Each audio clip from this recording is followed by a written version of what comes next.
The moment I spoke my grandmother's Sicilian words, the most powerful man in the room stopped looking at me like a stranger. I still remember that night because I thought it would be just another shift at the small Italian restaurant where I worked in Brooklyn. I thought I would serve coffee, carry plates, smile at customers, and go home with tired feet after a long evening. I never imagined that one simple greeting would open a door that had been closed for 40 years.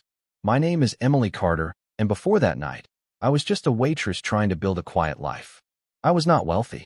I was not connected to important people. I did not belong to a world of influence and family names. My world was small. It was my apartment, my job, and the memories my grandmother left behind.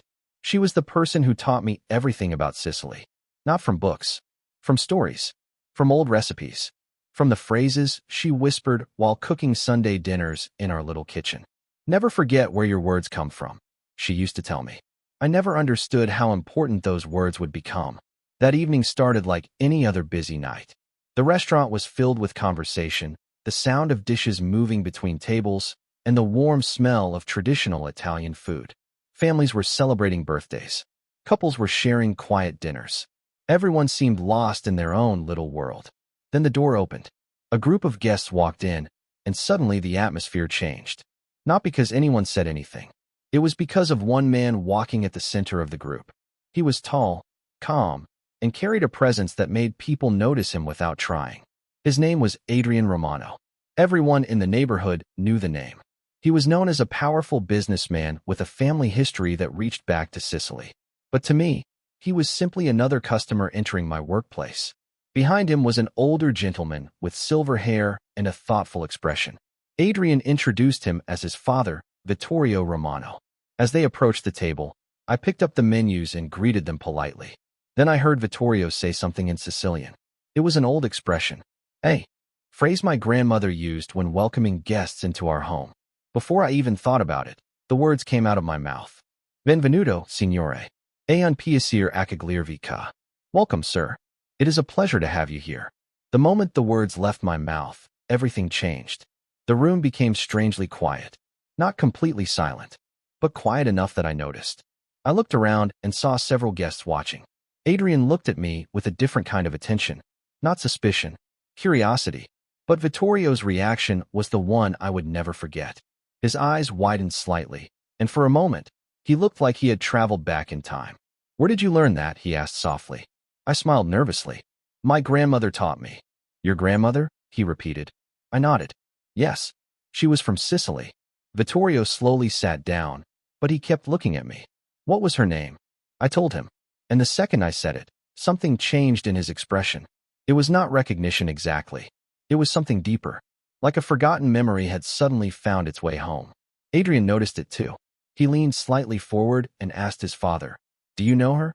Vittorio did not answer immediately. He looked at me, then at the restaurant around us, as if trying to understand how a simple waitress had brought back a piece of his past. That night, I thought I had only spoken a few Sicilian words. I did not know those words carried a story. I did not know my grandmother had left behind a secret that connected two families across generations.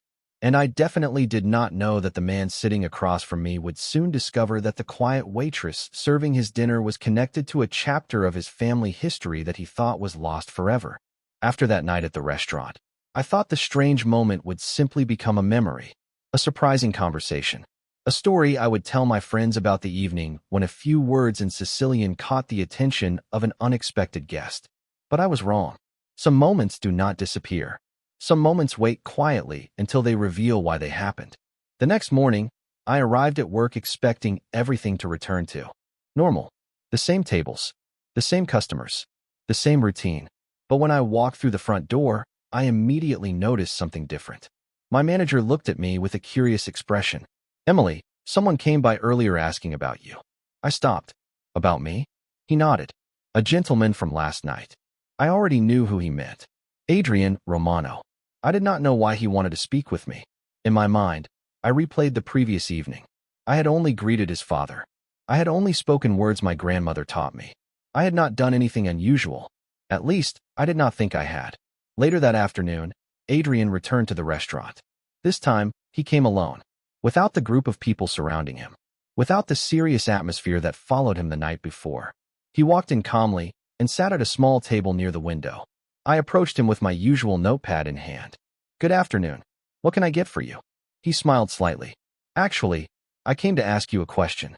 I waited. "Your grandmother," he said. "What was her connection to Sicily?" The question surprised me. I sat across from him after he invited me to join the conversation. I told him everything I knew. About my grandmother growing up with stories from Sicily. About the recipes she protected. About the old phrases she taught me. About how she always said language carried memories. Adrian listened carefully.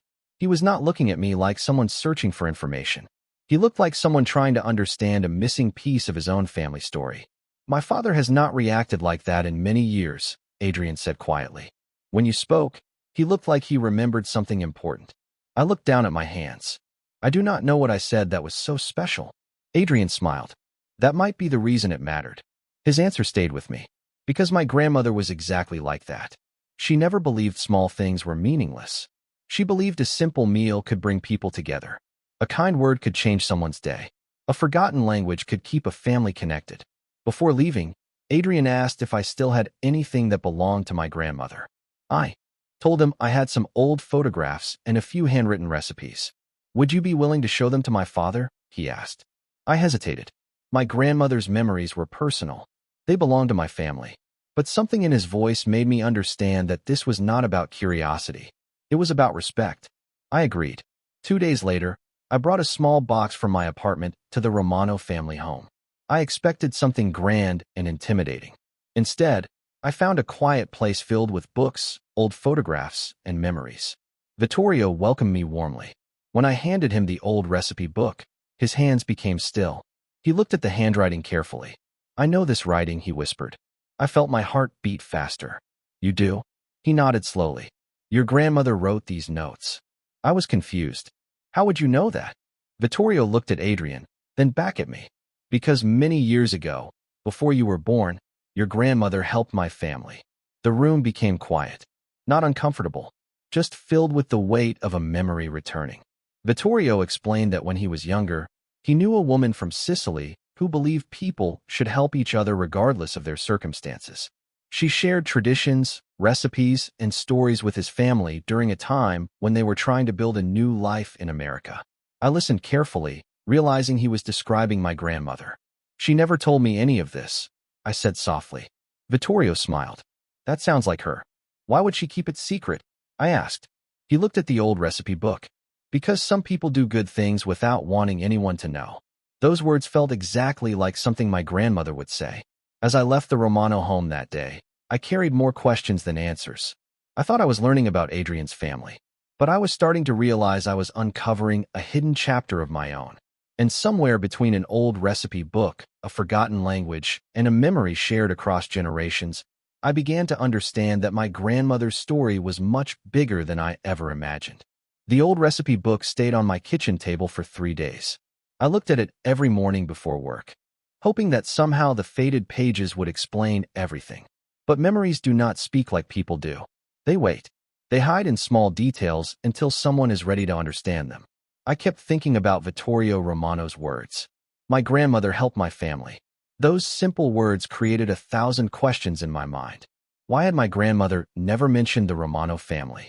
Why had she kept those memories locked away? And why did Adrian Romano seem just as curious as I was? A week after my visit, Adrian invited me to meet him and his father again.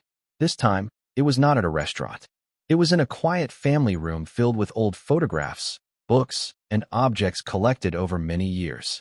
I felt nervous walking in. I was just Emily Carter, a waitress from Brooklyn. I was not used to sitting among people with such a complicated family history. But the moment Vittorio welcomed me, that feeling disappeared. He treated me like someone who had returned after a very long journey. "Your grandmother had a rare gift," he told me. "She remembered people, not just their names, their stories." I smiled because that sounded exactly like her. My grandmother always remembered birthdays, favorite meals, and small details everyone else forgot. She believed those little things were what made people feel valued. Adrian sat quietly during the conversation. That surprised me. The man everyone described as powerful and impossible to read was simply listening to his father talk about the past. For the first time, I saw something different in him. Not the reputation. Not the image people created around him. I saw a son trying to understand the history that shaped his family. Vittorio brought out an old photograph from a wooden box. The picture showed a younger version of himself, standing outside a small Italian bakery. Beside him was a woman I recognized immediately. My grandmother. I touched the edge of the photograph carefully. She never showed me this. I whispered. Vittorio smiled softly. She probably thought the memory belonged to the people who lived it. Adrian looked at the photograph for a long moment. Why did my family lose contact with her, he asked. Vittorio took a slow breath. Because life changes. People move. Years pass. Sometimes good people become separated, even when they mean to stay connected. His answer was simple, but I felt there was more behind it. Later that afternoon, Adrian walked with me through the garden outside the house. The city noise felt far away. I spent years learning about my family from documents and stories, he said. But I never knew this part existed. I looked at him. Maybe some stories are not found in records. Maybe they are found in people. He smiled slightly. That sounds like something your grandmother would say. I laughed quietly. She probably said it before I was old enough to remember. Adrian looked toward the old trees in the garden. My father always told me that family is built by loyalty. But maybe I misunderstood what he meant. I asked him what he meant. He answered after a pause. Maybe loyalty is not only about protecting a name. Maybe it is about remembering the people who helped create it. Those words stayed with me, because I realized something important. This was not only about my grandmother and the Romano family. It was about two worlds that had been separated for decades finally finding the same path again. Before I left, Vittorio gave me a small envelope. Your grandmother left something with me many years ago, he said. I believe it is time you have it. I held the envelope carefully, feeling the weight of a mystery that had waited patiently for me. I did not open it that day. Somehow, I knew whatever was inside would change the way I saw my grandmother forever. And as I walked home that evening, I understood one thing clearly. The past does not disappear. Sometimes, it simply waits for the right person to bring it back to life. The envelope from Vittorio Romano stayed in my hands longer than I expected. I sat on my small apartment couch that night, looking at the faded paper and wondering how many years of memories were hidden inside something so simple. My grandmother always told me that objects carried pieces of people. A handwritten note, an old recipe, a photograph forgotten inside a drawer. She believed those things were never just things. They were stories waiting for someone to listen. I carefully opened the envelope, and inside I found a letter written in my grandmother's handwriting. The moment I saw the first few words, my heart felt heavy. It was not a letter about secrets or money. It was a letter about gratitude. My grandmother had written to Vittorio Romano decades earlier, thanking him for a kindness his family had shown her when she first arrived in America. She described a young man who believed strangers could become family if they shared respect and compassion. She described a family that welcomed her when she had almost nothing except memories from Sicily and hope for a new beginning. I read the letter slowly, feeling like I was hearing my grandmother's voice again. But there was one sentence near the end that made me stop. She wrote that one day, if their families ever crossed paths again, she hoped they would remember that kindness was the strongest tradition they could leave behind. The next morning, I brought the letter back to Vittorio.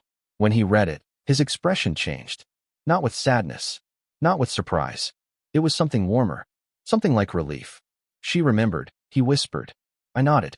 She never forgot. Adrian stood nearby, watching his father carefully. I could tell this moment meant more to him than he wanted to show. My father spent years preserving our family history, Adrian said. But this letter shows that our history was never only about our family. It was about the people who walked beside us. I looked at him and realized something had changed. When I first met Adrian, I saw a man surrounded by distance. A man who seemed impossible to understand. But now I saw someone searching for meaning in the same way I was. We were both trying to understand people who came before us. We were both learning that the past was not just a collection of dates and names. It was made of choices, small moments, quiet acts of kindness that continued long after people were gone. A few days later, Adrian visited the restaurant again. This time, he did not come as someone important. He came as someone who wanted a normal conversation. He sat by the window, ordered coffee, and asked about my grandmother. I told him funny stories. The way she danced while cooking, The way she always made extra food because she believed someone unexpected might arrive. The way she corrected my Sicilian pronunciation with a smile every time I made a mistake. Adrian laughed softly.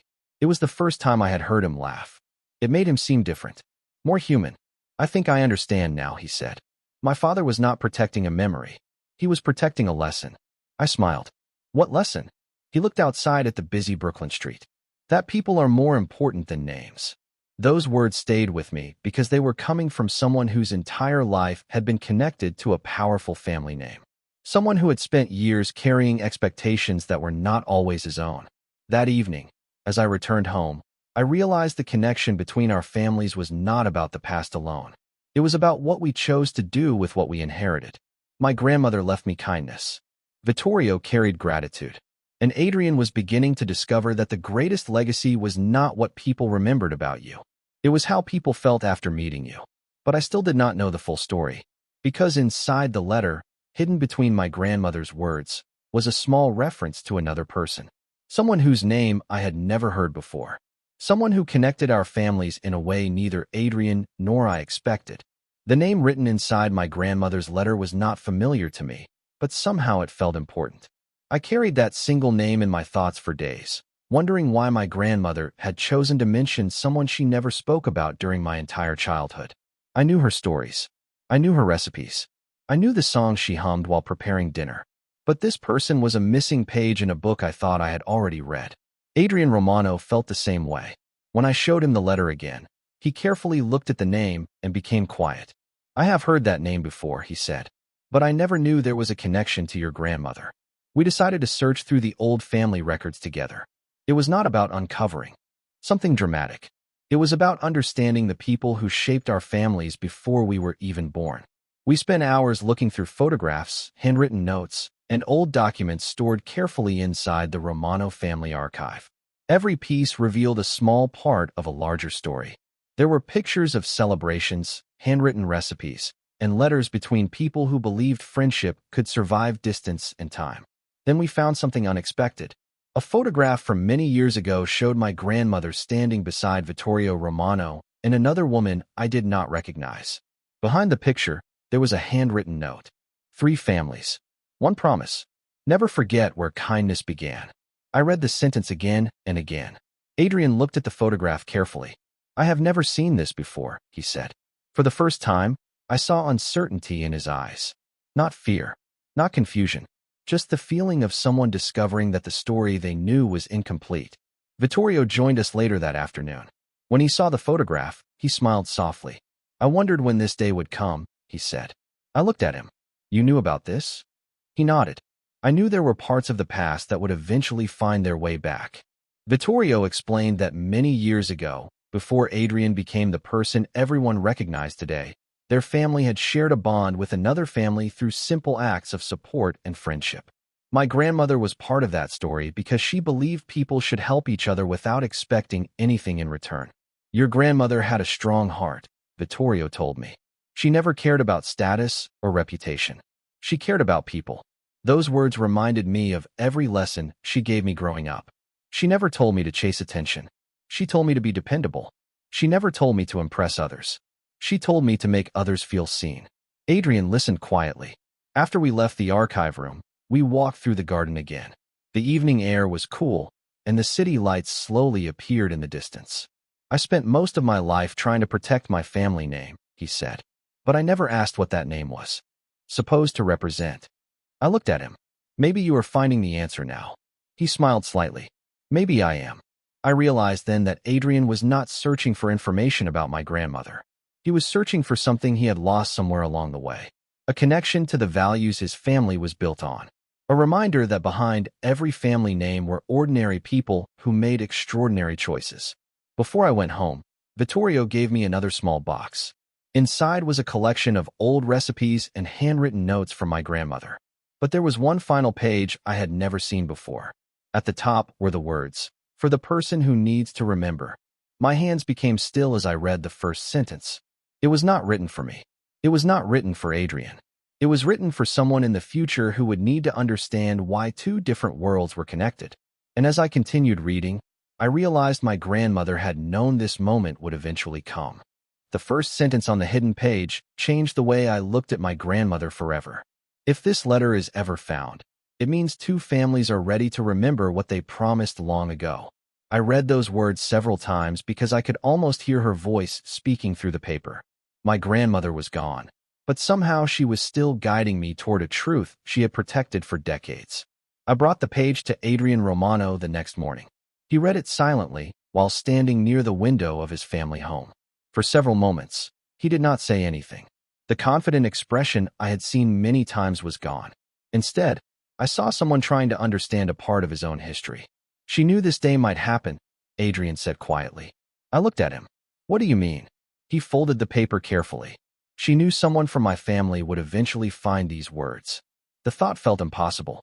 My grandmother had always been someone who planned ahead, but I never imagined she was thinking about events that would happen long after she was gone.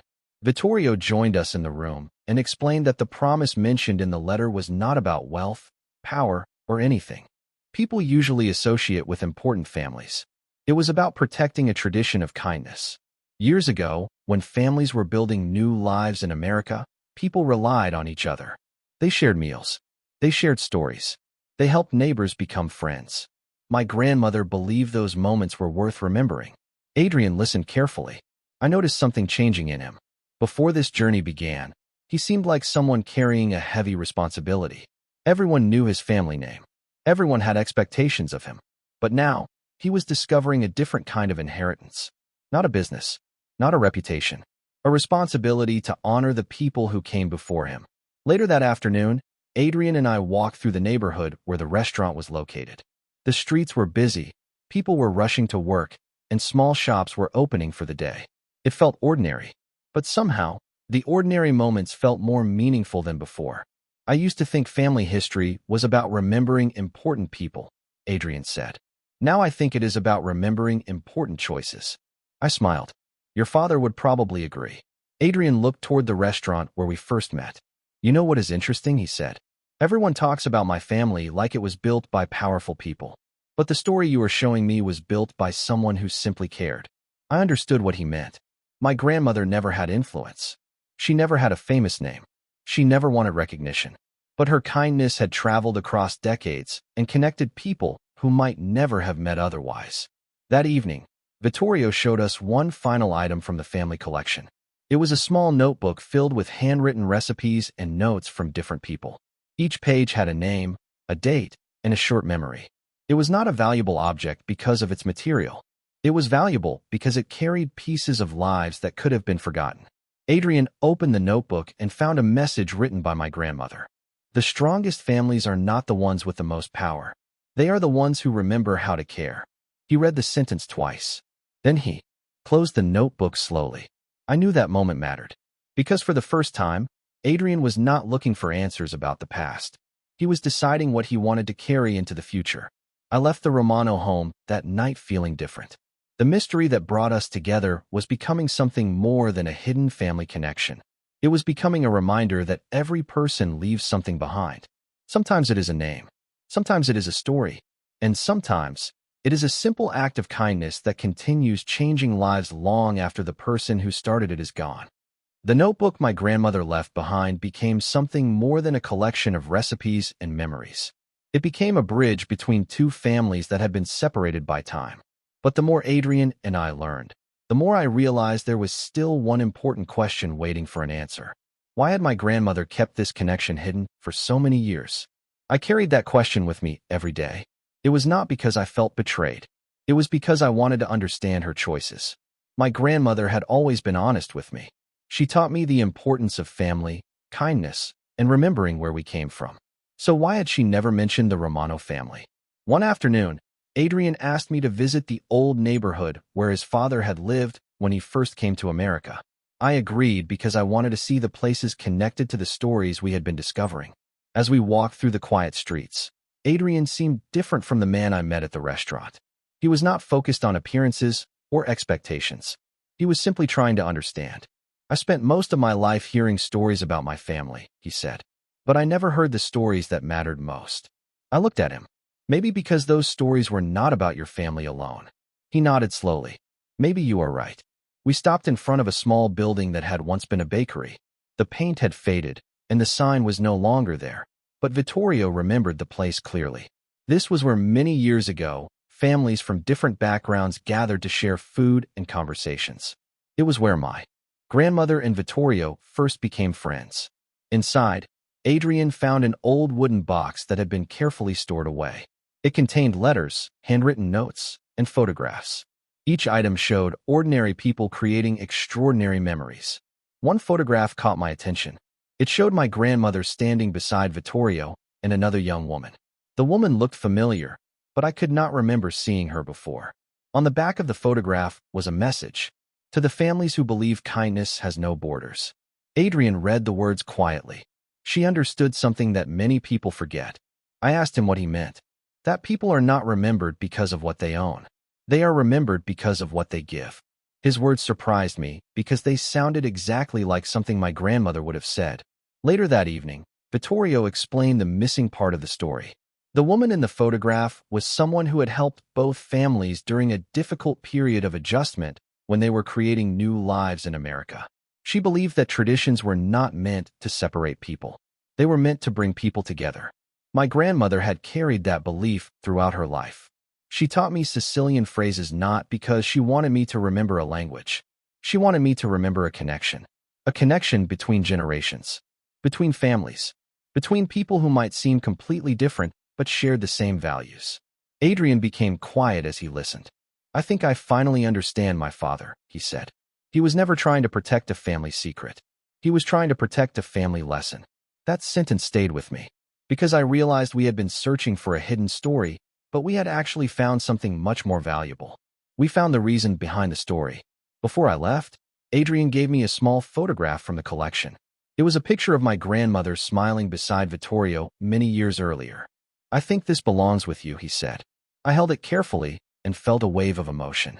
My grandmother had been gone for years, but somehow she was still teaching me.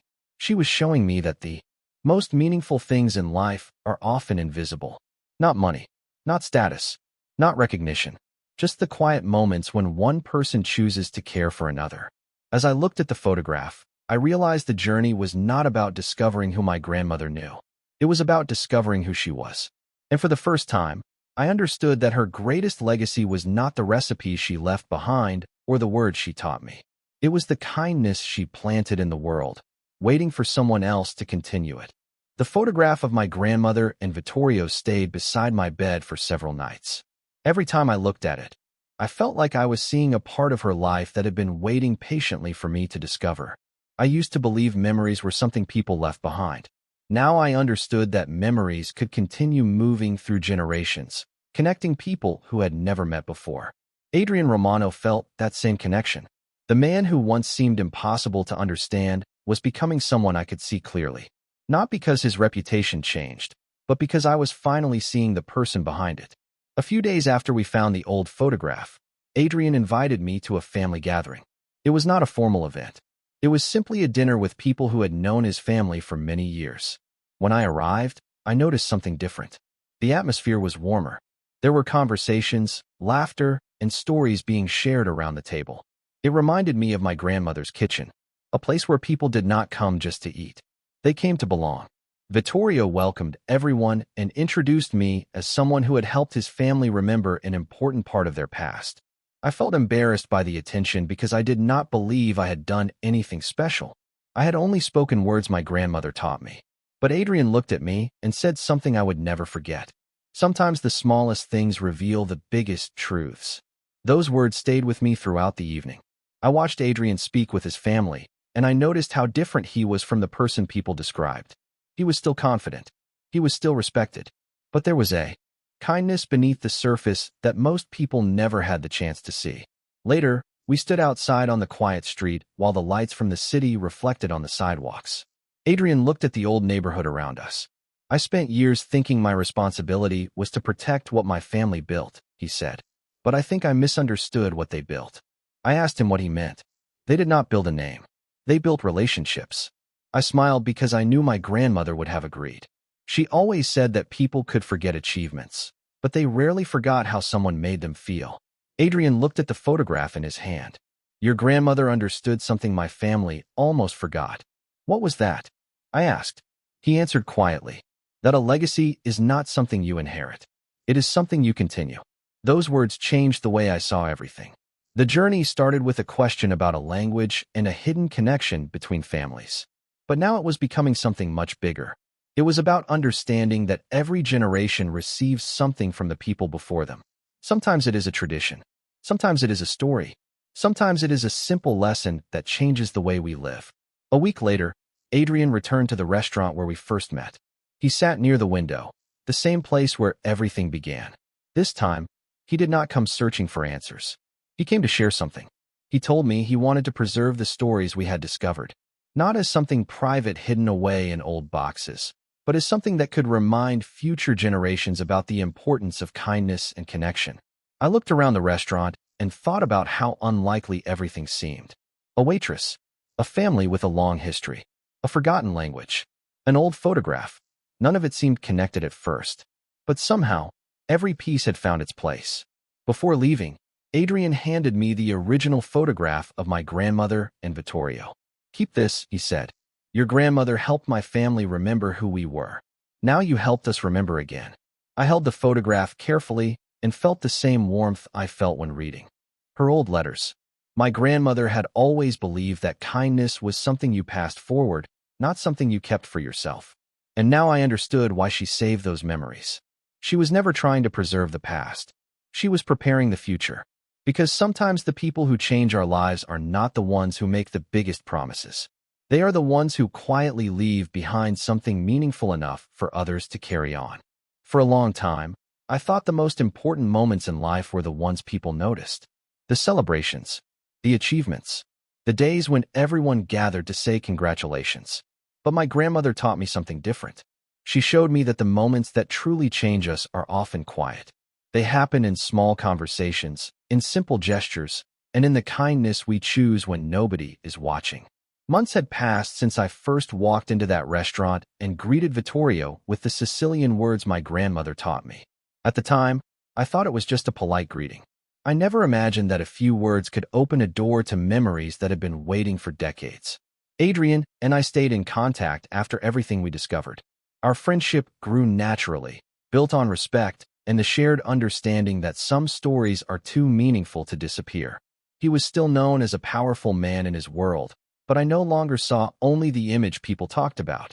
I saw someone who was learning, someone who was carrying the hopes of the people who came before him. One afternoon, Adrian asked me to visit a small community center where his family had decided to preserve the memories we found. Inside were photographs, handwritten notes, and stories from different generations. It was not a place about wealth or influence. It was a place about people. I walked through the room slowly, looking at the faces in the photographs. Different ages, different backgrounds, different journeys. But every picture carried the same feeling. Connection. Adrian stood beside me and looked at a photograph of his father when he was young. I used to think my family history was about where we came from, he said. Now I think it is about what we leave behind. I smiled because those words sounded like something my grandmother would have written in one of her notebooks. She always believed that people were remembered through the love they shared, not the things they collected. That evening, I brought my grandmother's notebook to the community center. I placed it beside the other memories that had been collected. It felt like returning something that had never truly belonged only to me. It belonged to everyone who believed that traditions were meant to bring people closer. Adrian looked at the notebook and smiled. Your grandmother would be proud. I touched the cover gently and thought about all the years it had stayed quietly on my shelf. I thought about the recipes, the phrases, and the stories I almost ignored because I did not realize their importance. Sometimes we carry pieces of the past without knowing why. Then one day, those pieces become the answer to a question we did not even know we were asking. Before I left, Vittorio gave me one final letter that he had written for my grandmother many years earlier, but never had the chance to deliver. I opened it carefully. Inside were only a few sentences. He thanked her for reminding him that a new country could still feel like home when people treated each other like family. I read the words again and again. They were simple, but they carried the weight of a lifetime. On my way home, I looked at the city lights through the window and thought about everything that had changed. I was still the same person. I still worked the same job. I still lived the same life, but I carried a different understanding. I learned that courage is not always a dramatic moment. Sometimes courage is choosing to speak kindly. Sometimes it is preserving a memory. Sometimes it is opening your heart to someone whose story seems completely different from your own. Adrian once believed his greatest responsibility was protecting his family's name. But together, we discovered something greater. The greatest legacy is not the name people remember. It is the feeling people carry after meeting you. And as I placed my grandmother's notebook back on my shelf that night, I finally understood the lesson she had been trying to teach me all along. A single kind word can travel farther than we imagine. A simple gesture can connect generations. And sometimes, the smallest greeting can become the beginning of a story that changes everything.